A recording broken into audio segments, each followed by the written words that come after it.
فاتنا سيدنا وحبيبنا وسيدنا رسول الله محمد بن عبد الله وعلى آله وأصحابه وأزواجه وذريته والأئمة أجمعين وإلى حضرة النبي الفاتحة. بسم الله الرحمن الرحيم. الحمد لله رب العالمين الرحمن الرحيم مالك يوم الدين. إياك نعبد وإياك نستعين اهدنا الصراط المستقيم صراط الذين أنعمت عليهم غير المغضوب عليهم ولا الضالين آمين. السلام عليكم ورحمة الله وبركاته. الحمد لله رب العالمين. اللهم صل وسلم على سيدنا محمد وعلى آله وصحبه أجمعين. أما بعد، سبحانك لا علم لنا إلا ما علمتنا إنك أنت العليم الحكيم. ربي اشرح لي صدري ويسر لي أمري واحلل عقدة من لساني يفقهوا قولي وأسدد لساني واهدي قلبي بحق سيدنا محمد صلى الله عليه وآله وبارك وسلم. يا من هو في علوه كائن، يا من هو في فعل حبيب، يا من هو في مجده متين. اللهم أكرمنا بنور الفهم وأخرجنا من ظلمات الوهم وارزقنا فهم النبيين وحفظ المرسلين وإلهام ملائكة المقربين. ربنا زدنا علما وفهما وعقلا يا أكرم الأكرمين بحق سيدنا محمد خاتم الأنبياء والمرسلين. يا رحمن يا رحيم. وصلى الله على سيدنا محمد وعلى آله وصحبه وبارك وسلم والحمد لله رب العالمين. Alhamdulillah, syukur kehadirat Allah, salawat salam senantiasa tercurahkan kepada junjungan mulia Nabi kita tercinta Nabi Yuna Muhammad sallallahu alaihi wasallam beserta segenap keluarga beliau, sahabatnya dan umatnya. Kita masih melanjutkan membahas tentang Nabi Musa alaihissalam. Di dalam kitab menyebutkan ayat ke-7 sampai ke-13 di surat Al-Qasas. Di situ potongan daripada kisah Nabi Musa alaihissalam. Luar biasanya Al-Quran, ceritanya bersambung di satu surat ke surat yang lain. Jadi kalau kita ingin mengetahui ceritanya Nabi Musa, dia tidak berada di satu surat. Diceritakan di surat Al-Baqarah misalnya, di situ cerita Nabi Musa. Nanti ada lanjutannya di surat Al-Qasas. Ada juga di surat Bani Israel. Itu punya korelasi, dan itu menunjukkan Al-Quran itu adalah firman Allah, bukan karangan manusia. Karena dari 114 surat tersebut banyak sekali kisah-kisah yang diceritakan di dalam Al-Quran. Dia punya sambungan cerita dari satu surat ke surat yang lain dan tidak bertentangan. Kalau buku-buku biasa, ya dibahas satu cerita di satu buku itu atau satu bab itu. Kalau Al-Quran beda, ceritanya ada potongan ini nanti nyambung ke sini di surat yang lain, di ayat ini. Dan kalau dihubungkan, dia menjadi bersambung dengan cerita yang lain,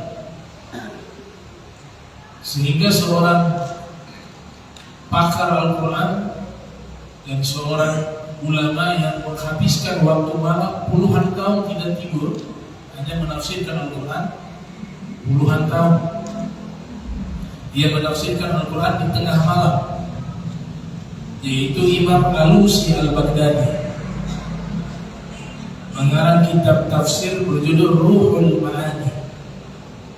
Beliau menyatakan semua kisah di dalam Al-Quran, walaupun ceritanya berbeda, tapi kalau disambungkan semua menjadi satu cerita. Bisa dipahami kalimatnya? Dalam Al-Quran kan kisah banyak.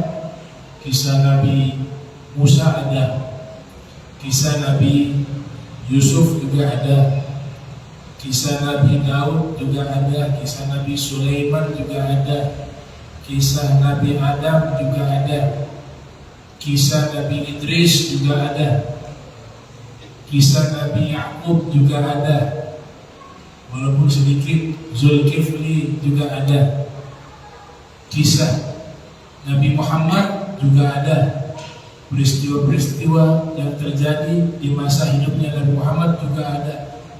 Dari kalangan kaum sholihin, kisah Maryam ada dengan Nabi Zakaria, kisahnya Ashabul Kahfi ada, kisahnya Zulkarnain juga ada. Nah, semua cerita ini berbeda, tapi kalau dihubungkan menjadi satu cerita. Itu menurut Imam Alusi Al-Baghdadi. Dan tidak ada satu kata pun di dalam Al-Quran, melainkan satu kata itu ada ilmu yang dalam. Bukan satu ayat, bukan satu surat.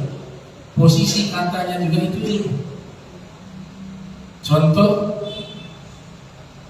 Allah Ta'ala sebutkan wasariqu wasariqatu faqta'u aydiyahuma. Pencuri laki-laki dan pencuri perempuan di surat Al-Maidah, potonglah tangan keduanya.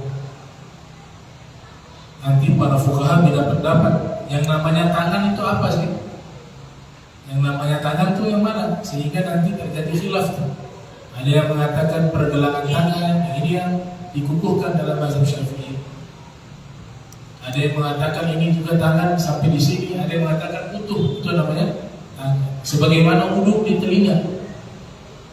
Telinga ini ketika wudhu paling banyak diusap dengan air, paling banyak 15 kali. Sunnahnya 15 kali. Kenapa bisa jadi banyak? Karena ada ulama berpendapat seperti Imam Ahmad bin Hanbal mengatakan innal udhunaini minal wajhi. Dua telinga ini termasuk wajah. Dua telinga termasuk wajah. Maka usapannya jadi berapa? 6 kali. Kalau telinga wajah, kita membasahi wajah, maka telinga harus juga dibasahi karena telinga bagian dari wajah. Menurut Imam Ahmad. Nanti telinganya juga secara tersendiri harus diusap, sunnah. Sebagian ulama mengatakan telinga bukan wajah, tapi telinga masuk ke kepala, masuk bagian kepala.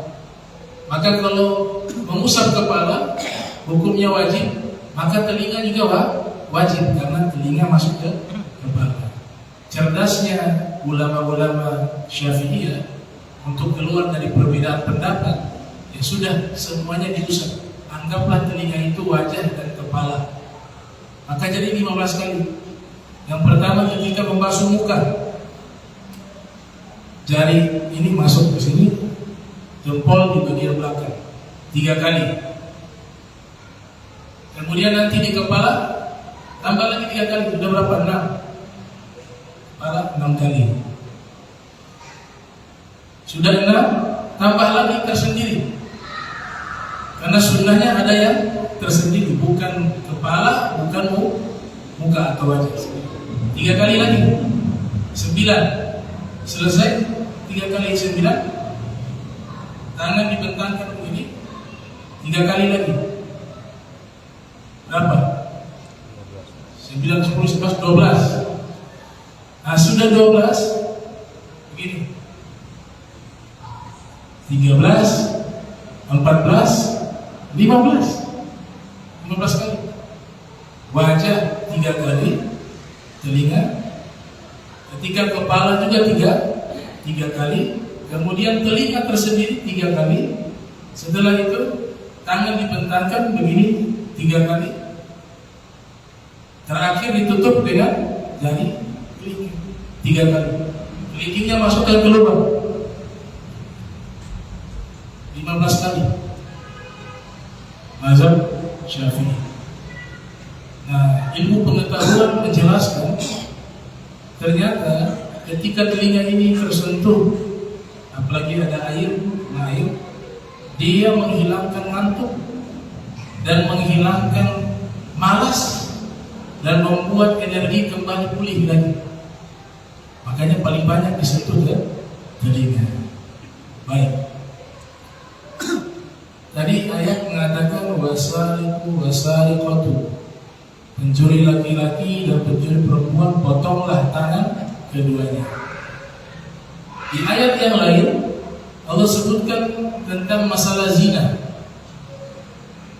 Wazaniyatu atau azaniyatu wazani, penzina perempuan dan penzina laki-laki. Coba perhatikan struktur konstruksi kalimat. Ketika mencuri, Allah sebutkan laki-laki dulu, as-sariqu, baru perempuan, as-sariqatu, muzakkar baru muannas. Ya. Kemudian ketika zina, az-zaniyah, penzina perempuan dan penzina laki-laki. Apa rahasia? Kenapa tidak sama rata saja penzina laki-laki dan penzina perempuan? Sama seperti pencuri laki-laki dan pencuri perempuan. Tapi Allah sebutkan berbeda. Pencurinya yang awal itu adalah laki-laki, kalau zinanya yang awal itu perempuan. Ternyata survei membuktikan pencuri itu paling banyak laki-laki. Perempuan itu dihalangi dengan sifat malu. Ada tapi kalah banyak. Bisa disurvei selatan. Buat perhitungan secara khusus. Di penjara lebih banyak laki-laki ke perempuan. Khususnya dalam kasus mencuri, lebih banyak laki-laki. Tapi ketika penzina perempuan, lebih banyak perempuan. Makanya itu bekerja yang itulah ya. Itu kan lebih banyak perempuan daripada laki-laki. Dan itu Allah Ta'ala sudah isyaratkan dan tidak mungkin salah. Tidak mungkin salah. Berani kita hitung itu. Yakini 100% ketika kata tersebut disebut pencuri di awalnya laki-laki, itu menunjukkan paling banyak mencuri adalah laki-laki. Yang di awalnya penzina perempuan, paling banyak yang berzina perempuan. Cuma laki-laki mencuri juga paling banyak disuruh istri. Banyak nuntut akhirnya mencuri. Istri berzina juga gara-gara laki-laki. Banyak ditinggal, gak peduli lagi. Itu yang mengatakan ulama tafsir. Bukan saya mengatakan secara pribadi. Ulama tafsir mengatakan begitu. Dan itu tertulis dalam kitab Rawa'iul Bayan fi Tafsir Ayatil Ahkam. Jadi Al-Quran satu kata saja ada rahasianya, susunan katanya ada rahasianya, apalagi ayatnya, apalagi suratnya.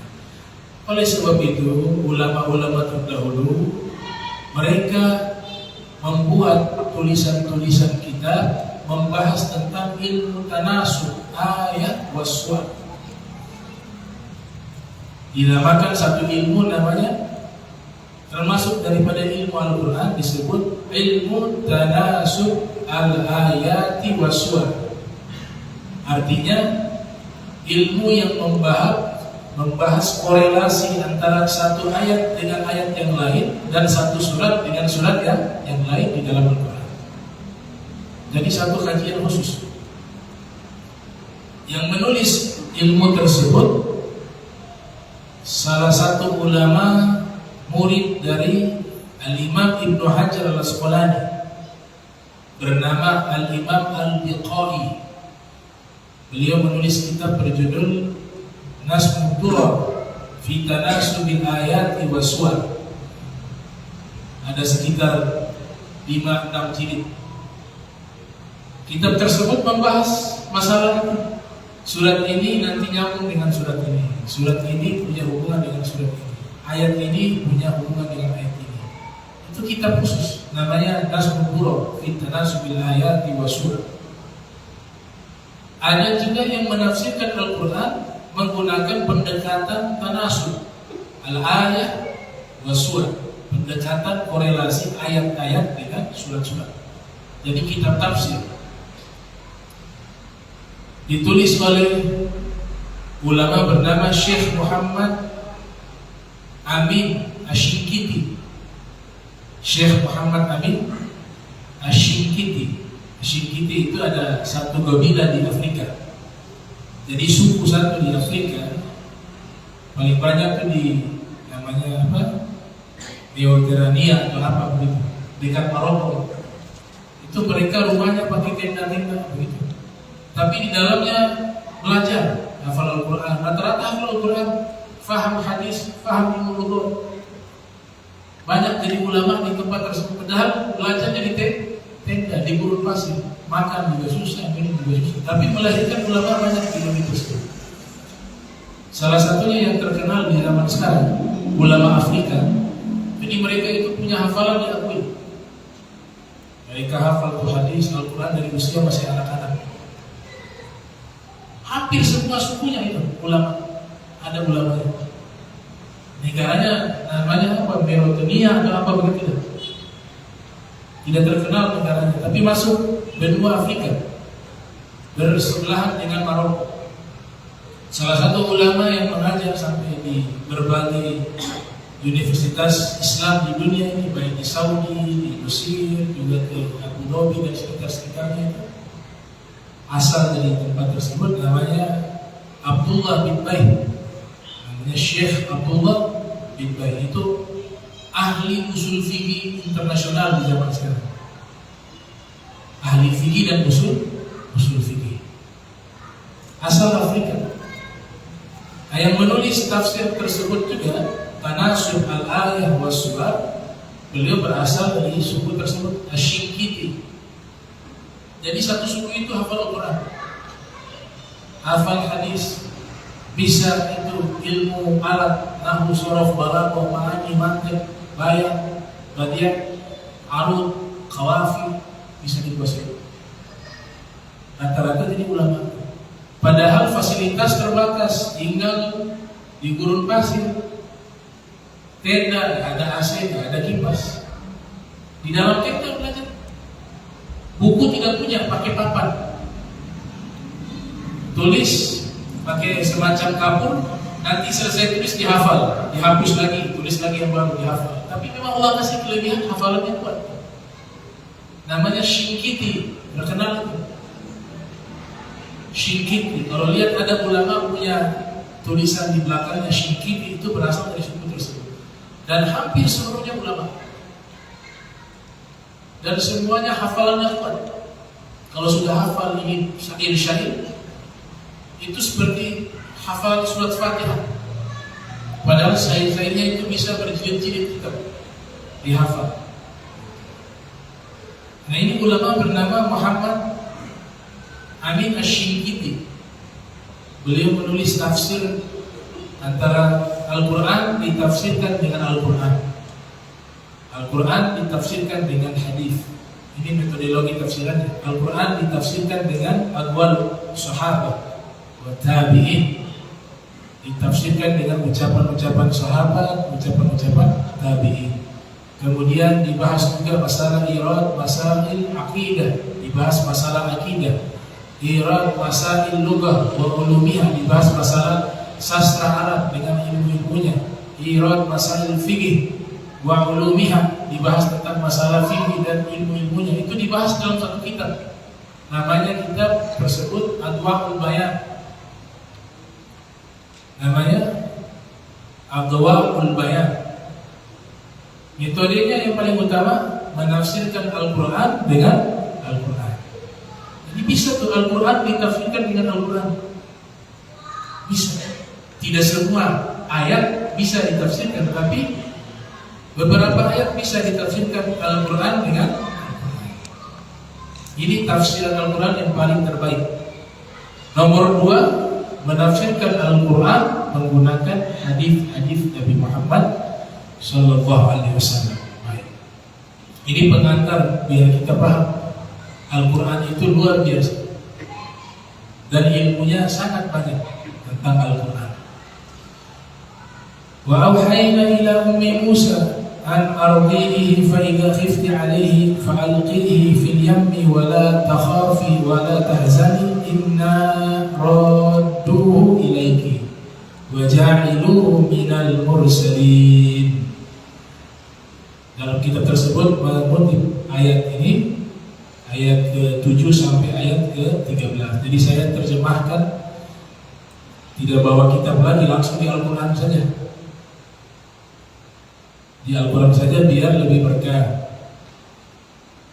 Baca Al-Quran dari hafalan dengan membaca lewat mushaf, pahalanya lebih besar lewat mushaf. Pakai hafalan bisa, tapi pahalanya kalah dengan membaca Al-Quran menggunakan mushaf. Kenapa? Kenapa pahala lebih besar membaca Al-Quran menggunakan mushaf dibanding membaca Al-Quran lewat hafalan? Kenapa?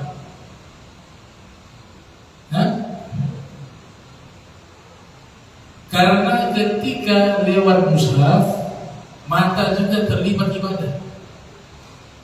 Kan lihat firman-Nya Allah, mata masuk kepada ibadah.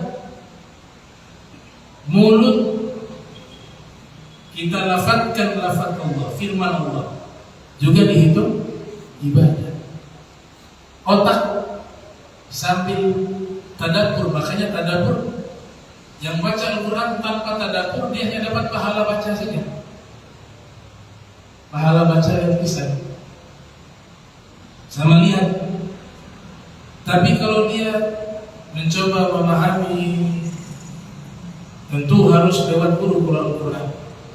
Tapi sekiranya terjemahan yang bisa untuk dicerna, ada ayat-ayat langsung baca bisa paham langsung ada. Tapi ada ayat-ayat yang butuh ilmu. Ketika dia tadabbur, berarti otak juga ikut ibadah. Jadi ibadahnya 3 tuh. Lisan, mata, otak. Tapi kalau hafalan hanya 2. Yang ibadah lisannya dan otaknya. Nah, luar biasa. Jadi kalau kita membaca lewat mushaf, ini mata dapat pahala, lidah dapat pahala, otak juga dapat pahala, hati juga dapat pahala. Hati dapat niat mengamalkan, dapat pahalanya 4. Ini yang menjelaskan Sayyidina Ali bin Abi Thalib. Imam Ali yang menjelaskan. Pernah ada yang bertanya kepada Imam Ali, mana lebih besar pahalanya, membaca Al-Quran lewat mushaf atau lewat hafalan tanpa melihat mushaf? Dua-duanya baik, tapi ketika menggunakan mushaf lebih besar pahalanya karena terlibat mata, juga terlibat dalam ibadah, lidah, akal, dan hatinya. Sama halnya zikir, kata Hasan al-Basri. Hasan al-Basri menyebutkan, dikutip oleh Imam Suyuti dalam kitab Al-Hawi lil Fatawa, ada sanad subhan, sanad tasbih sampai kepada Imam Junaid, sampai kepada Imam Hasan al-Basri, terus sampai kepada sahabat. Jadi sahabat-sahabat yang menggunakan tasbih, Imam Suyuti riwayatkan ada Abu Darda. Abu Darda sahabat Nabi. Kalau Nabi enggak menggunakan tasbih, tidak ada riwayat yang menjelaskan Rasulullah menggunakan tasbih. Tapi sahabat-sahabat ada. Abu Hurairah juga menggunakan tasbih. Dia buat dari biji kurma, kemudian dimasukkan itu benang menjadi tasbih yang dia sebelum tidur kurang lebih 1000 dia zikir. Abu Darda pakai kantong kresek, pakai kantong dalamnya ada nawah, ada biji-biji kurma. Jadi zikirnya masukin ke kantong. Nanti turun generasi ke bawah. Nah, ada ada ulama-ulama membuat tasbih. Imam Suyuti membuat kitab khusus namanya Al-Minha fi Subha, kitabnya membahas tentang tasbih. Nah, Hasan Basri mengatakan ketika ada yang bertanya, kenapa engkau zikir pakai tasbih? Dia mengatakan agar dapat pahala zikir, tangan juga ikut berzikir. Zikir lisan, zikir hati, zikir pikiran, dan jari saya juga ikut berzikir karena membantu begitu. Nah, ini bisa dengan dua, tanpa tasbih juga bisa pakai jari atau pakai tasbih. Beliau mengatakan saya dapatnya lebih jari dan tasbih. Jari dapat pahala dan tasbihnya juga dapat pahala. Kalau diistiqomahkan, di istiqomah amalkan zikir-zikir itu, pada satu saat sakit, maka dihitung tetap berzikir karena dia uzur, ada yang menghalanginya. Kalau sudah amalan rutin enaknya di situ. Ada orang istiqomah sholat tahajud, istiqomah tahu-tahu sakit. Ketika sakit sudah tidak mampu untuk sholat malam, tapi karena waktu sehat dia selalu rutin. Selama dia sakit, Allah tulis dia sholat malam, walaupun dia tidak sholat. Itu yang dikatakan al-istiqomah khairun min alfi karamah. Konsisten dalam amal soleh itu lebih baik dari 1000 keramat para wali, karena nanti dicatat itu amalan. Jadi kita harus buat tuh agenda kita yang khusus. Ada amalan tertentu yang kita istiqomahkan. Ada yang baca Al-Quran, rutin baca Al-Quran, kan tidak selama-lamanya dia sehat. Nanti di satu saat akan ada waktu sakit, ada masa tua. Tapi karena sejak muda habis dengan istiqomah amalan tertentu, amalan yang baik tersebut, nanti datang dia masa tua atau sakit karena terhalang uzur, dia tidak mampu melakukannya. Rahmat Allah luas, Allah menulis dia tetap melakukan amalan-amalan tersebut. Makanya harus istiqomah amalan tertentu. Di sini difirmankan, wa auhayna ila ummi Musa, kami wahyukan kepada ibunya Musa untuk menyusuinya. Lalu ibu Musa takut akan keadaan Nabi Musa, maka dilemparkanlah ke dalam sungai. Kemudian Allah Ta'ala menyatakan, wala takhafi wala tahzani, jangan kamu takut, jangan kamu bersedih. Inna duhu ilaiki, kami akan mengembalikan putramu kepadamu. Ini kisah yang pertemuan lalu. Waja'iluhu minal mursalin, dan menjadikan putramu sebagai rasul. Faltaqatahu Musa, padahal dia nanti menjadi musuhnya mereka, kata Allah Ta'ala. Dan dengan sebab dia, Fir'aun dengan keluarganya akan merasakan kesedihan, hazan. Inna Fir'auna wa Hamana wa junudahuma kanu khati'in, sesungguhnya Fir'aun, Haman, dan seluruh pasukan mereka adalah orang-orang yang keliru.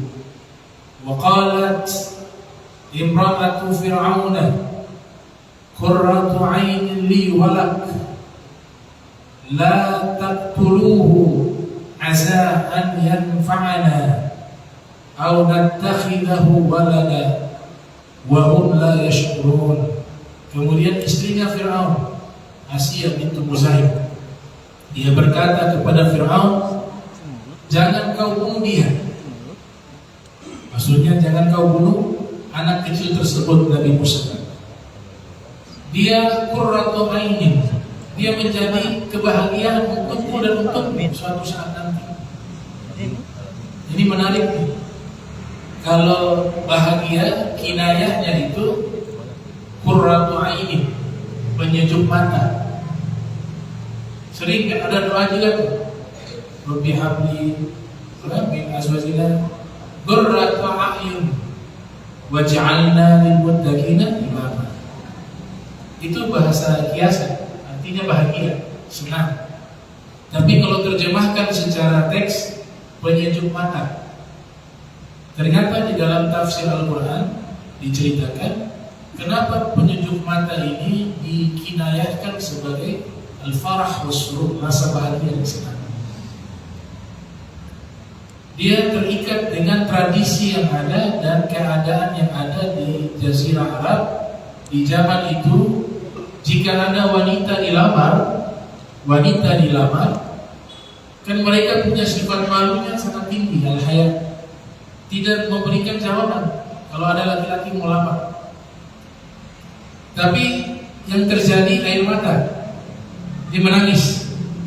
Kalau ada lelaki lamar, dia tidak menjawab ke wanita zaman itu, tapi dia menangis. Nanti menangis ada dua tafsirannya: menangis karena tidak mau, atau menangis karena mau. Menangis karena sedih atau menangis karena bahagia. Susah ditafsirkan. Bicara tidak mau, tapi hanya dengan menangis. Subhanallah. Mereka buat eksperimen tuh, dan menjadi satu tradisi. Kalau disentuh air matanya hangat, berarti menangisnya sedih, berarti gak mau itu. Bisa dicoba melamar anak orang, menangis dia, air matanya hangat, berarti dia tidak mau tuh, dia sedih. Tapi ketika air matanya dingin, berarti tangisan bahagia, dia senang, dia mau. Maka itu jadi simbol qurratu ainin atau qurratu a'yunin, sejuk matanya, artinya air matanya sejuk.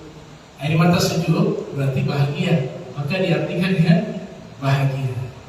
Wallahu alam, apakah benar atau tidak, Allah yang tahu. Tapi itu ditulis dalam kitab tafsir. Kenapa bahagia dalam Al-Quran dan bahasa Arab di zaman itu selalu mengisyaratkan dengan sejuknya air mata atau sejuknya mata. Ternyata kasusnya itu. Boleh dicoba di sini kan?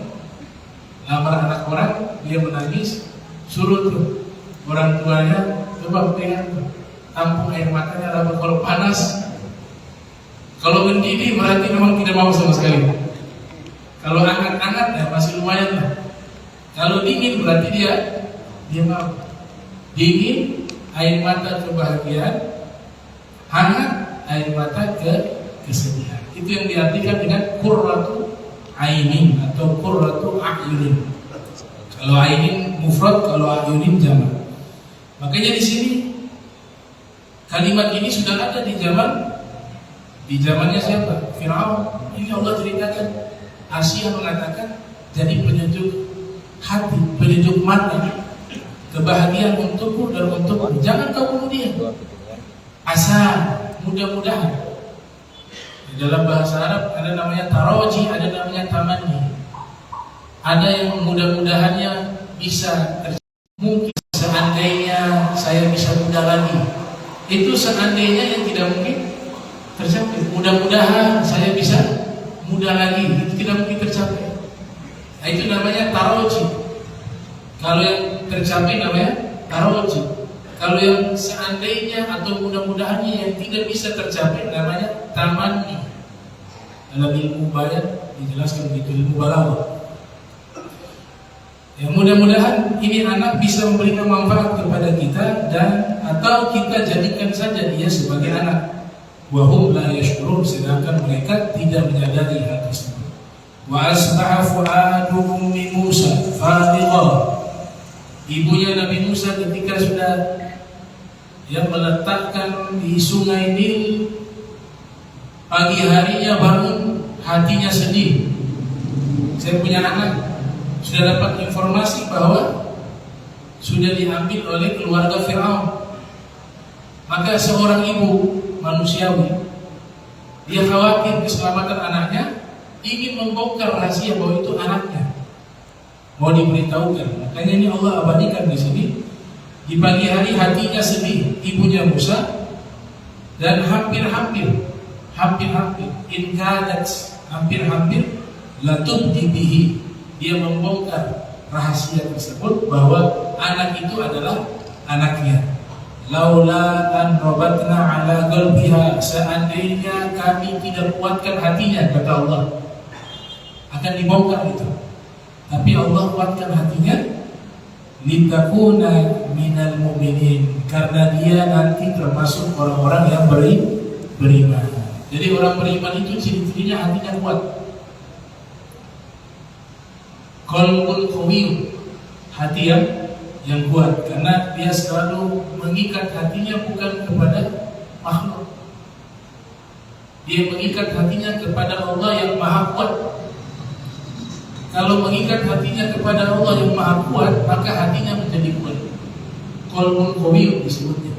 Qalbul qawiy. Wa qalat li ukhtihi qussihi fa basurat bihi an junubin wa hum la yash'urun. Kemudian sang ibu mengatakan kepada saudarinya, ini di Al-Quran ceritanya, saudarinya disuruh selidiki bagaimana sih keadaan saudaramu. Coba selidiki, cari tahu. Tapi kau lihat dari jauh saja. Subhanallah, Allah ceritakan kita. Fabasurat bihi an junubi. Lihat dari jarak jauh biar tidak ketahuan. Wahum la yashkurun, agar mereka tidak mengetahui. Wa harramna 'alaihi al-maradi min qabl. Ternyata waktu saudarinya memperhatikan dari jauh di luar istana, dapat info itu anak menangis karena haus, tidak bisa minum ASI kepada ibu-ibu yang lain. Disitulah saudarinya masuk ke istana. Tanya, kenapa nih? Ini anak butuh ASI, tapi semua ibu-ibu yang hadir ini mau berikan ASI ditolak. Ambil kesempatan di sini. Dia mengatakan begini, dan Allah ceritakan secara detail. Wa harramna 'alaihi al-maradi min qabl. Kami haramkan, kami cegah Nabi Musa meminum ASI dari wanita-wanita yang lain. Faqalat, maka saudarinya Nabi Musa mengatakan, hal adullukum ala ahli baiti. Mau saya tunjukkan kepada kalian. Sini hal bukan istifham, ya? Bukan apakah. Dia punya fungsi banyak hal. Mau aku tunjukkan pada kalian, ada satu keluarga yang yakfulunahu lakum wa hum lahu nasihun. Mereka bisa menjaga anak ini untuk kalian, dan mereka itu akan menyayangi dan berbuat baik kepada. Datang ke istana, diambil Nabi Musa yang masih bayi, diberikan ASI, mau hilang tangisannya. Maka Asia mengatakan, kalau begitu kami gaji kamu untuk menyusui. Padahal ibunya mengatakan, di rumah saya ada anak yang main, harus saya tanya. Bagaimana kalau saya bawa pulang ke rumah? Silakan. Ini ada dayang-dayang, ada pelayan yang membantu, kemudian kebutuhannya kami jamin, gaji kami berikan. Ini hadiah-hadiah semua dikasih. Allah nyatakan apa? Ini desainnya Allah. Allah mengatakan apa? Faradatnahu ila ummi. Awal kan janji itu, kami akan kembalikan. Jangan takut, kau alirkan saja ke sungai. Saya Allah janji akan kembalikan anakmu itu kepada. Sekarang janji Allah ditepati. Kata Allah apa? Faradatnahu ila ummihi kay taqarra 'ainuha wa la tahzana. Maka kami kembalikan anakmu itu kepada ibunya agar ibunya bahagia dan tidak sedih. Itu ada hadis mengatakan, kalau bukan karena tangisan bayi, dan adanya orang yang sudah sepuh dan orang yang berdoa di tengah malam dengan tangisan, dosa-dosa manusia yang begitu banyak ini Allah akan timpakan hancur seluruh bumi. Tapi masih ada tangisan bayi, masih ada orang yang tengah malam menangis karena Allah, masih ada orang yang tua renta. Karena itulah Allah Ta'ala menahan azabnya, karena kasihan kepada orang-orang tersebut. وَلِتَعْلَمَ أَنَّ وَعْدَ اللَّهِ حَقٌّ وَلَكِنَّ أَكْثَرَهُمْ لَا يَعْلَمُونَ. Agar ibunya Nabi Musa yakin bahwa janji Allah itu hakun, pasti ditepati. Baca ayat Al-Quran, hatta bolak-balik, masih takut rezeki. Allah sudah janji dalam Al-Quran, wa ma min dabbatin fil ardi illa 'ala Allahi rizquha. Tidak ada makhluk hidup di muka bumi ini melainkan sudah dijamin rezeki. Tidak usah takut, sudah ada janji. Janji Allah hak, sisa ikhtiar, bergerak. Itu cicak, gak punya sayap. Gak punya sayap dia, tapi bangsanya bersayap. Kalau kita perhatikan, saya kalau duduk lihat, subhanallah, cicak tidak punya otak, gak kerja, diam di situ, tunggu cari makan. Betul tidak? Gak berkeringat dia duduk diam di situ. Dia menanti rezeki datang. Subhanallah, ada nyamuk terbang, punya sayap. Gedung seluas ini nyamuknya pergi ke cicak, dimakan. Rizkinya yang datang. Jadi ada satu rizki, orangnya diam, rizkinya datang. Namanya rizkul khos, rizki khusus. Tapi hukum umumnya rizki itu harus dicari. Makanya hewan lebih banyak cari rizki, capek.